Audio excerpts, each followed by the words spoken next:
Vinheta.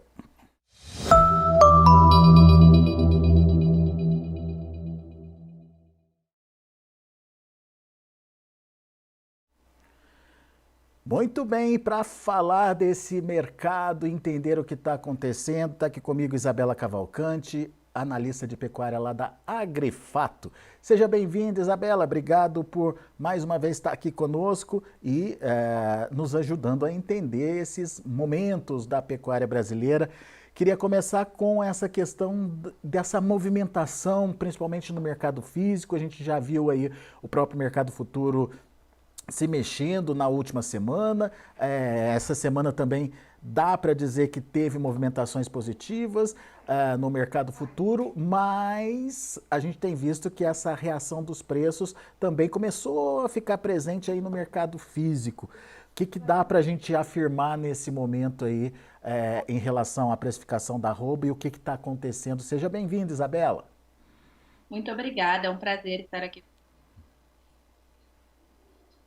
Então, a gente viu realmente nessa última semana, né, de julho, uma recuperação gradual na arroba do boi gordo. Mas o que que aconteceu durante o mês inteiro? Por que essa pressão baixista? A gente viu ali que tanto em junho quanto maio o pecuarista conseguiu segurar mais o gado por conta das boas condições das pastagens e agora com esse período de seca, né, que a gente vê as pastagens não estando mais em boas condições, aquele gado que estava retido começou a aparecer em julho de forma mais expressiva, aumentando a oferta. Também com essas últimas notícias do tarifaço, né, sobre as exportações brasileiras, deu uma esfriada no mercado, pressionou bastante a arroba do boi gordo. E o que que aconteceu nessa última semana foram que saíram também os dados de exportação em relação à quarta semana de julho e foram dados muito positivos.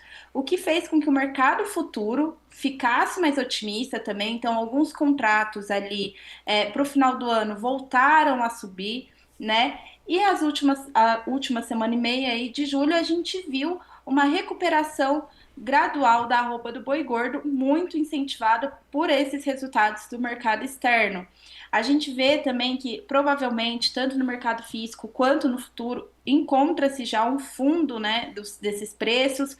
A gente viu que o CPEA fechou o preço do boi gordo ali na média de R$ 299 a arroba, na média mensal de julho, foi realmente uma queda expressiva, mas essas duas últimas semanas, aí essa última semana e meia, a gente viu um fôlego sendo recuperado de forma gradual, né, que pode se estender ao longo de agosto.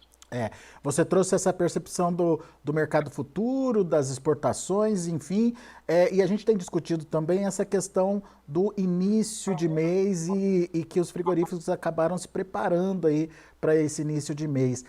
Como é que a gente pode analisar, Isabela, essas questões, né? São questões que dão, de fato, uma sustentação para um movimento de continuidade de alta, ou são argumentos frágeis e que não dá para apostar ainda numa retomada do movimento de alta tão rápido assim?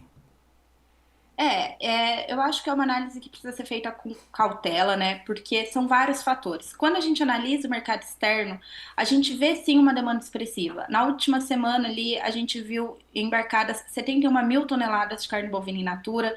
A gente ainda falta soltar o resultado aí, né, dessa última semana, mas a gente já tem aí 243 mil toneladas de carne bovina in natura embarcadas, que já é um número 13% superior do consolidado do mesmo mês do ano passado.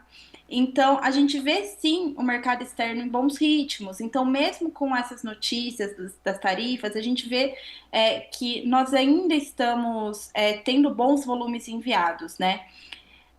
Eu acredito que isso sim ajude a sustentar o preço do boi gordo. Aí a gente tem um conjunto, uma primeira quinzena do mês, que normalmente ela é mais positiva, a gente vê um mercado interno um pouco mais animado, uma população mais capitalizada. Então, nessa primeira quinzena, a gente vê um consumo de carne bovina um pouco maior, que também ajuda para que os preços do boi gordo, pelo menos nessa primeira quinzena de agosto, se mantenham mais firmes, né? Tem Dia dos Então, Pais também, né, Isabela? temos os dias dos pais, então a gente vê aí que o consumo para essa primeira quinzena seja positivo e que o mercado externo também ajude a manter esses preços positivos aqui no nosso mercado interno. Muito bem. Bom, então temos um cenário que, se não de alta generalizada ou de alta contínua, mas pelo menos uma mudança daquele cenário de pressão intensa, né? No mínimo aí uma sustentação para leves altas, dá para considerar isso então, né, Isabela? Sim, podemos considerar esse cenário, sim. Muito bom. Agora vamos falar dessa questão das exportações. Você lembrou bem que julho, já antes de encerrar o mês, já bateu aí os números de julho do ano passado, quando a gente olha o mês inteiro de 2024.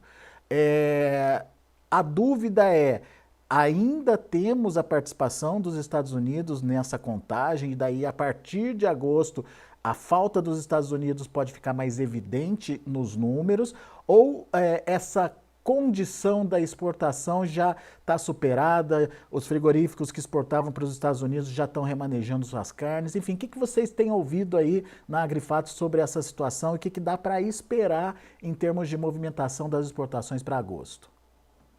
Então, os Estados Unidos anunciou, né, durante a semana que vai entrar em vigor o que era para entrar essas tarifações. A partir do dia 1º de agosto, eles adiaram para o dia 6. Então, tudo que foi embarcado até o dia 6 do meio-dia, no horário leste dos Estados Unidos, eles vão receber sem essa tarifação ainda. Então, esses dados de julho, a gente ainda contabiliza os Estados Unidos. Provavelmente os números que vêm aí, os Estados Unidos vai continuar sendo o nosso segundo principal destino, porque as embarcações ainda vão chegar lá sem essa tarifação e a gente vai ver mais esse cenário nas exportações em agosto. Mas a gente precisa recapitular que os Estados Unidos ele é responsável por 11% das nossas exportações totais de carne bovina, sim, mas todos os nossos outros principais players estão com bastante ímpeto nas suas compras. Então a gente vê China participando bem, México, Chile, Argélia. Então, se cada player aumentar ali 2% nas suas compras, 3%, a gente consegue redirecionar essa carne para esses principais players. E não é algo muito difícil de acontecer, visto que, vou dar um exemplo da China, dos dados de exportação para a China em junho, eles aumentaram ali coisa de 20%. Então, se aumentar mais 2 em cada um desses principais players, a gente vai conseguir redirecionar essa demanda com tranquilidade. Mas vamos começar a ver isso de fato com os dados de agosto. É, a gente tem ouvido muito essa análise aqui, principalmente com a possibilidade, obviamente, de remanejamento dessa carne, mas a dúvida, né, Isabela, e daí queria te ouvir também nesse sentido, é com relação ao faturamento, né? Hoje, os Estados Unidos têm um diferencial de preço, paga um diferencial de preço pela carne brasileira. Será que a gente perde em faturamento nesse sentido ou também é uma coisa que dá para correr atrás no final das contas? O faturamento realmente pode ser prejudicado. Atualmente, os Estados Unidos pagam aí 24% a mais do que uma média ponderada dos outros países, né? Então, a gente vê os Estados Unidos pagando aí US$ 5.000 por tonelada, mais ou menos, enquanto a média fica entre 4 e pouco mil dólares por tonelada. Então, o faturamento pode ser sim pressionado, até porque as negociações com outros países, inclusive a China, já estão de forma um pouco mais lenta em questão do preço mesmo, então outros países já estão pressionando, porque rola aquela coisa das negociações, né? Eles sabem o que está acontecendo, sabem, tipo, que realmente o valor agregado que os Estados Unidos paga pela nossa carne é um maior valor agregado, né? E pressionam os preços.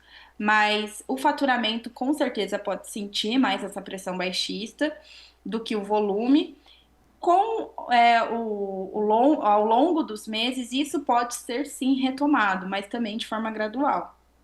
Muito bem. Ou seja, é, vamos torcer para que de fato a gente tenha uma solução para essa questão da tarifação da carne bovina, mas também não é o fim do mundo, né, Isabela? O Brasil vai contornar essa situação, como fez em outros momentos aí, principalmente quando a gente precisa ir buscar alternativas, a gente tem conseguido, enfim, buscar essas alternativas com sucesso, né?